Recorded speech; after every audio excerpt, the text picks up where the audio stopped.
Hello everyone. Welcome to the Artist Talks at Arts Visalia. I'd like to introduce Daniel Van Gerpen, who is here to talk about his show, Valley Overview. Hi, thanks for coming. My name's Daniel Van Gerpen. This is my show in this room, and it's entitled Valley Overview. I'm an artist who works both in abstract representational forms, and my creative journey is intrinsically tied to the breathtaking agricultural landscapes of the Central Valley. This unique region is a constant source of inspiration for me, fueling my artistic exploration and the intersection between the tangible and the abstract. Living in the Central Valley, I have developed a deep and intimate connection with the land. I observe the yearly cycles of planting, growth, and harvest that sustain our communities and the world. This connection forms the core of my artistic practice, driving me to encapsulate the profound beauty and significance of the agricultural landscapes. I've always lived in agriculturally rich regions. I was born in South Dakota and grew up there through college. And so this is a painting I did of me when I was a child. I did this back in high school, so it's an older painting.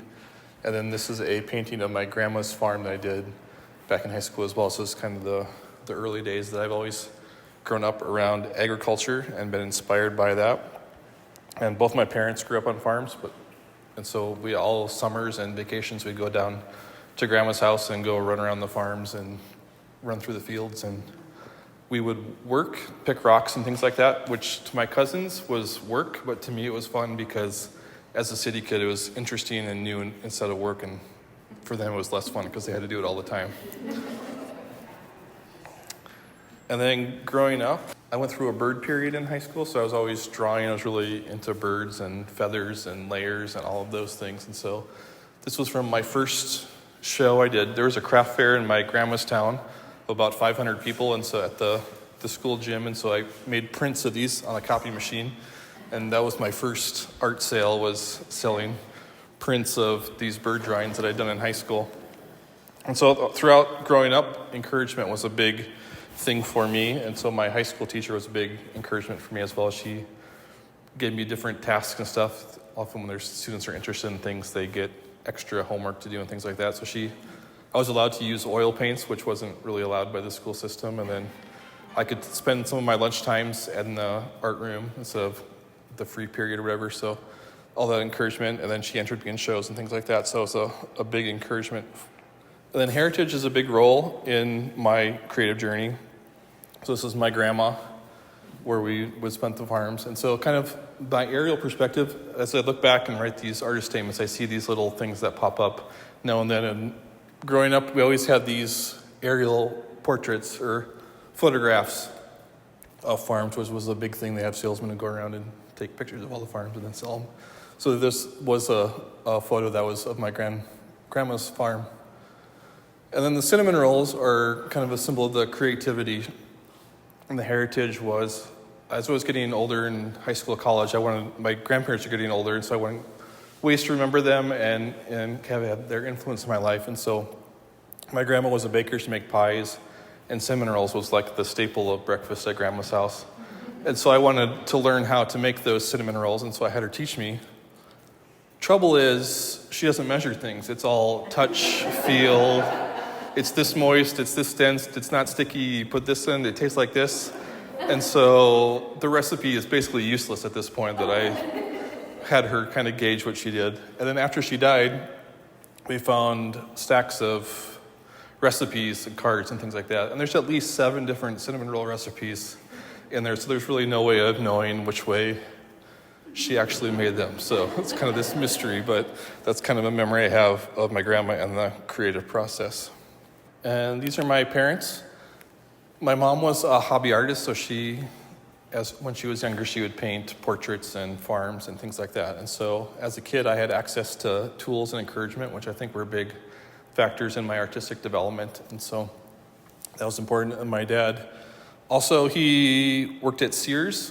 And so as gifts, he would always buy me tools. And so I had all these craftsman tools that I've collected. And so I would start carving with wood, and then a few days later he brought me like an electric chisel set home, even though it was just something I was experimenting with and playing with for a while, and that was kind of his way to encourage me. And so then he also bought me my first miter saw, so I could build my own frames and canvases and things like that.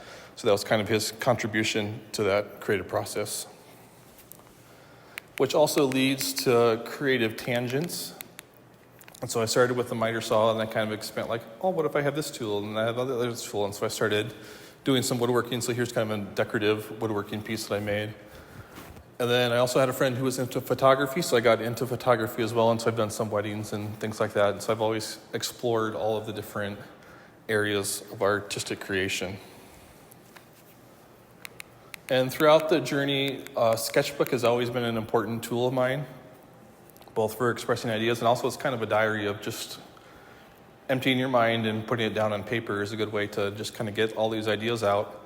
And nothing may come of it, but it's a good thing to go back. I kind of look at themes of things that I've gone through that I've been maybe subconsciously thinking about.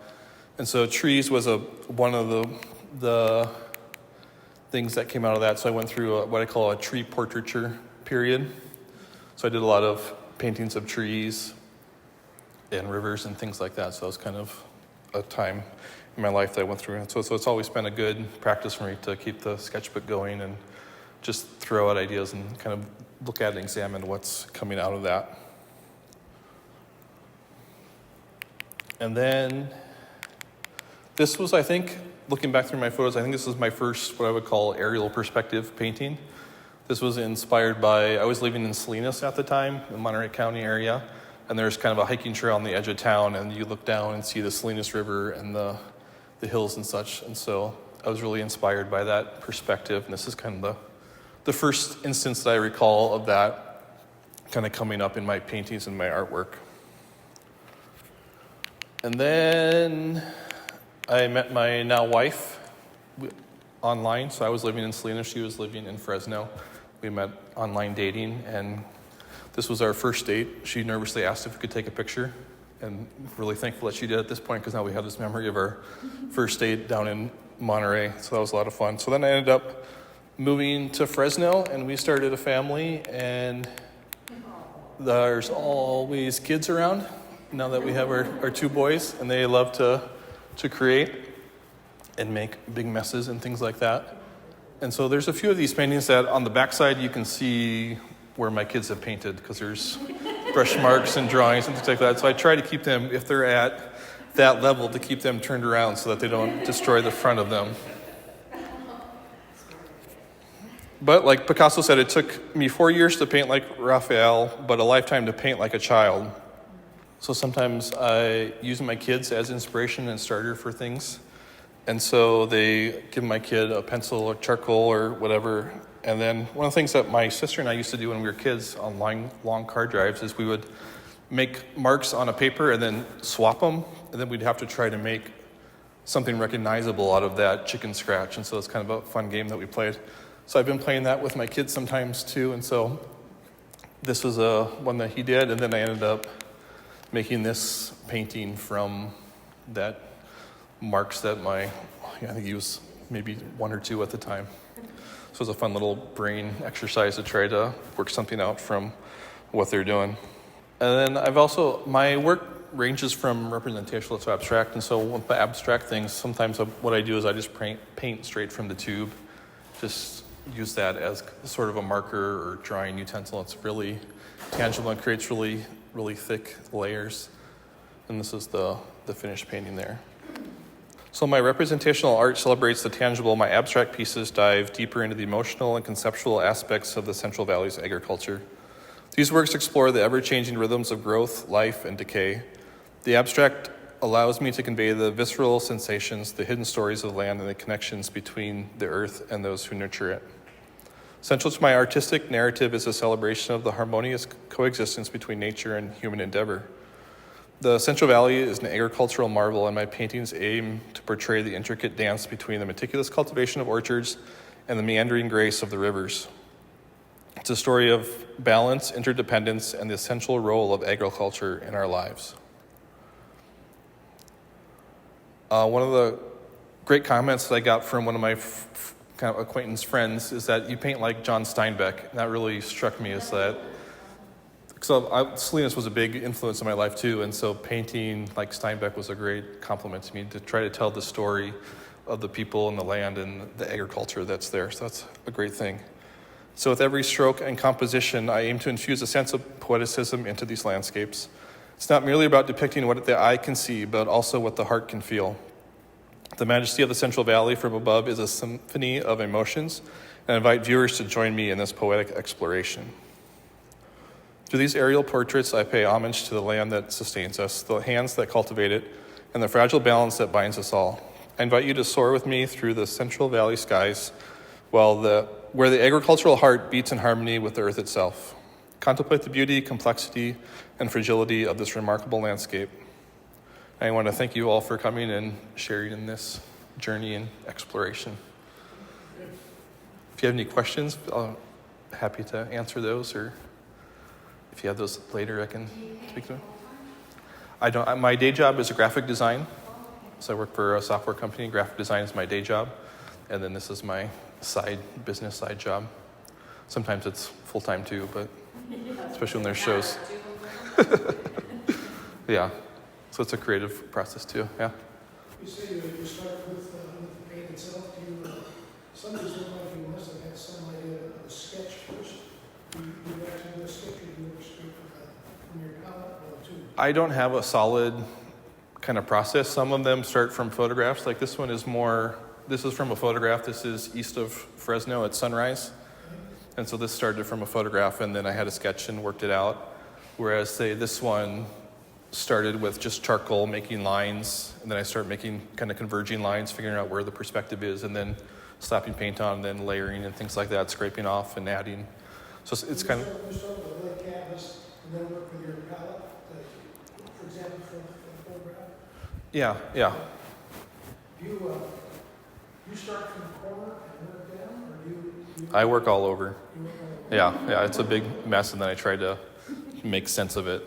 It's kind of like Michelangelo said with the David, he has a big marble, and he takes away everything that's not the David, so it's like this creative process of adding and subtracting. For me, painting is sculptural, so it's about adding and subtracting, erasing, painting over, scratching. I even use like a paint scraper and scrape things off just to get texture. Yeah. Use a drone photographs, or how do you get these scenes? Yeah, I use a drone. I've done low-level flights over the valley. I've used Google Earth for some inspiration, but I also have a drone that I fly. Yeah, my son was an early riser, so I did a whole series of sunrise paintings, and so some of these are. So it's kind of a double meaning, that going from an aerial perspective, rising, and also he got up early, so we would go to keep mom and his brother to be able to keep sleeping. We'd go for drives, and I'd set the drone up and take some photographs to get some inspiration. Do you ever do anything all in air? I do, yeah. It's harder to get the aerial perspective in plein air, but Yeah, flying the drone and painting Yeah. at the same time seems awkward. yeah. But for me, it's a valuable practice that I want to do more, and I try to find edge. Like I go up the 180 from Fresno, and there's a few spots that have some lookouts there, and so I try to look for those spots. And because I find when I do plein air, light and color is much more natural to observe that way. So it's a valuable practice that I try to do as much as I can. And about how many hours do you think you get to work per week on painting? It's it's probably between 10 and 40. Yeah. Okay. Like when I have shows coming up, it definitely escalates, but I try to do something every day, whether it's painting or drawing, just to kind of keep that going. There's a quote I said, it's like people overestimate what they can do in a day, but they underestimate what they can do in a year. And so just keeping that 15, 20, maybe an hour after the kids go to bed, practice. People say, like, you paint so much. I'm like, yeah, I don't paint huge blocks of time, but I try to find 30 minutes or an hour. If you do that every day, at the end of the year, you've worked equivalent to like an 8-hour work week or something like that of working every day, so. Yeah. I noticed that your the textures, the application of paint is at different depths. Do you work with multiple brushes? Do you use a palette knife? How do you choose to apply the paint? Yeah, I use brushes. It's like these are all brush, and then this is paint scraper and a squeegee and palette knives and whatever tools I can find, yeah. a lot of construction tools. I probably have as many construction tools in my studio as I do proper paint tools. So your color selection, I mean, bright blue, two pieces and everything is kind of dim. Is it a mood thing? Is it? Yeah, it's mood and kind of time of day, and so in the kind of golden hours, the light will change and the reflections change, and I love the reflections off the river and canals and just the different moods that those create. What are you most creative? When? Or what time of day? Oh, what time of day? Unusual for artists, but I prefer to work in the mornings. Even in college, I would get up at 7 and go to the art studio, primarily because I would be the only one in there, because most artists sleep till 10, especially college students. So I found if I go in at 7 and work till 9 or 10 when classes start, I don't have to compete with other people's music or things like that. It's quiet. There's no interruptions, and so that's actually 2 hours of work period instead of 2 hours of chatting with other people. So as an introvert too, that was valuable for me to just go in and work. And my kid gets up early, so now I have to distract him. He used to for a while he would sit in the crib while I painted and things like that, so I was just trying to find those times. How old are your kids now? They're 5 and 7 now. Is it slightly easier? It's a little bit easier. Their to attention span, sometime? their attention span's a little bit better, and their restraint of touching everything is a little bit better. I love it, though, seeing pictures of just setting them up with their own stuff. Yeah, That's the best it's a way. way to distract them from touching my things. There's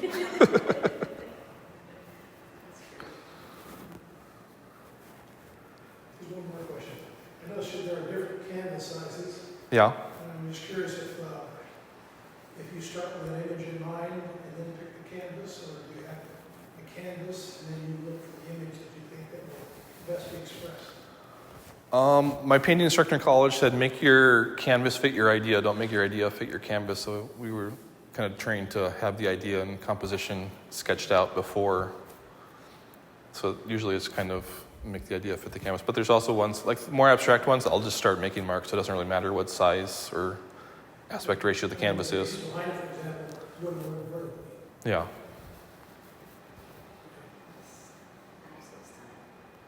Yeah. Do you have any favorites?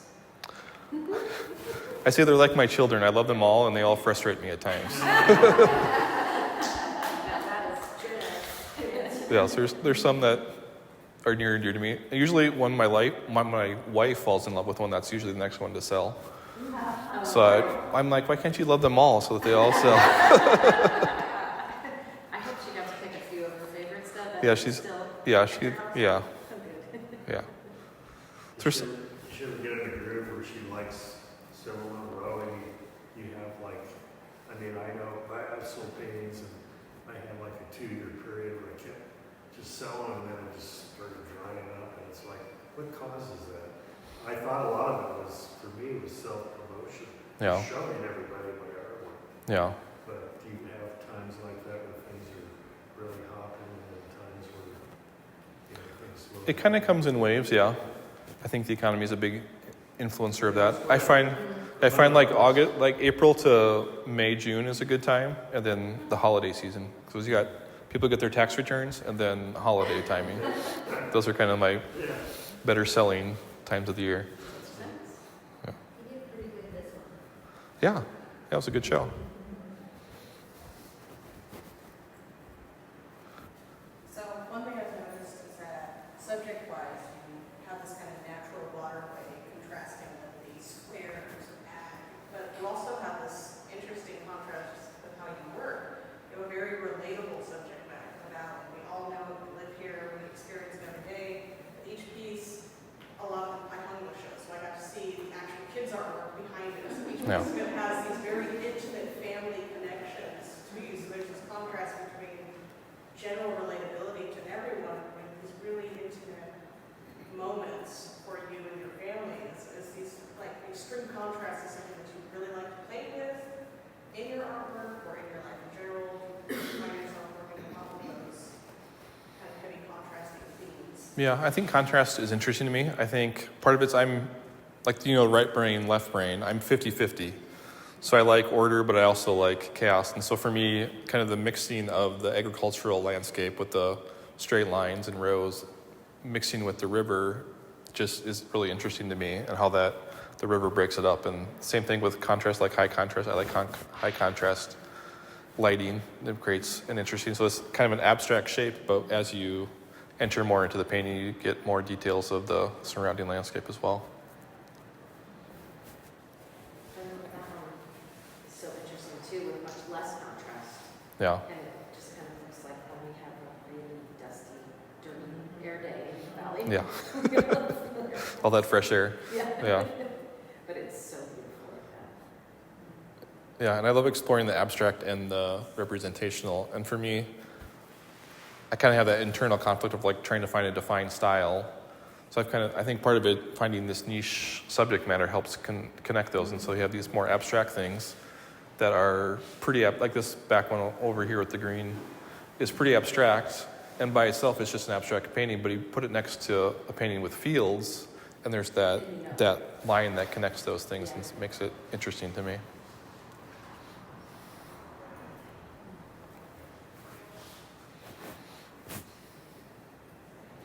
Any more questions or comments for Daniel? Do you use only wood or do you use different mediums? I use different mediums. Some are acrylic. These are acrylic and mixed media, so there's some Lear crayons and charcoal and things like that. So different mark making tools. And then this one's oil. So it's kind of I like acrylic so I can do lots of thick layers quickly. It's kind of part of it. But I love the richness and textures of oils too. So I enjoy Ever tried a lot of waste oils? a little bit. I didn't really get into it. I just did oils for a long Yeah. time. Did watercolors the last 5 years, and now I'm just going back to my drawing because I like those Yeah. colored pencils and Yeah. tone paper. That's my thing. Yeah. I just gravitate towards where what makes you happy. Yeah. What you enjoy. Yeah. That's neat. Do you have a full studio at home to work in? We have like an office that is part my office. I work from home and then part studio. So when the shutdown happened, I had to bring my office home. So it's a twofer. Any last comments? And one last question. Particularly when you work with oil, it will take time to dry. Do you work on multiple pieces at a time, or one and wait? Yeah, I usually have multiple pieces going at once. My studio right now, I have one down here and then one up here and then one over that's drying. And so yeah, often 3 or 4 going on at the same time. That's pretty typical with a lot of artists. I remember I used to admire Robert Bateman, the Canadian, and he said he'd have all kinds of paintings going at the same time. Yeah. Several of them. Just, wow, how do you focus on making this the best one, but it's all just bits Yeah. and pieces. For me, it keeps it fresh too, because sometimes you get too focused on something, you kind of lose the forest for the trees and you get too lost in it. So it's good to take a break, and sometimes I'll turn stuff around and not look at it for a couple of weeks and then come back at it with fresh eyes. It's always good to stare at what you've done so far. Just sit there and look at it and Yeah. critique yourself. Yeah. I'm aware of artists, for example, when it comes to a difficult point in a painting, sometimes he actually would look upside down. He would just flip the canvas, because the perspective wasn't right. Yeah. And he could improve it by just changing Yeah. his viewpoint. Yeah. A lot of people use mirrors too, so they'll look at it, so you'll see a mirror reflection. Another advice I got was break your painting at the end of your painting session. So do something that makes the painting not work so that you have to come back to it and fix it. That's a good way to start. Because sometimes if it's something's close to being finished, when you come back to it, it's harder to kind of break what's there. So try to break it when you're done, so that when you come back to it, you're forced to kind of jump in and keep going. That's your kid's job, isn't it? Yeah.